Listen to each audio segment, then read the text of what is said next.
Ko'ryapsizmi? Jannat arzon u kam xaridor, do'zax qimmatu tolibi bisyor. Bomdodga turish bepul, xotinni uyg'otish bepul.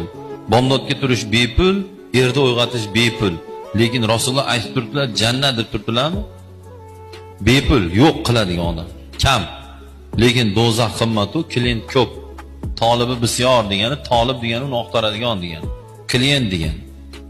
Zino, qimor, ichish, chekish, pul, chiqim. Telefonni uyasiz narsa ko'rish chiqim, sabab megabayt bo'lmasa ko'rib bo'lmaydi. Smartfon, telefon bo'lsa ko'rib bo'lmaydi. Ko'ryapsizmi? Gunohlarning ko'p rasxod, problema, muammo, lekin klient ko'p. Juda ham ko'p klient. Shuning uchun biz o'sha xardori ko'p narsalarga xardor bo'lmasdan, xardori oz bo'lsa-da, o'sha oz xardorlarda safida bo'lishligimiz uchun mana namoz bepul, zikr bepul, mana hozir mav'iza eshityapsizlar, jannat bepul, Qur'on eshitiling, nashida eshitiling.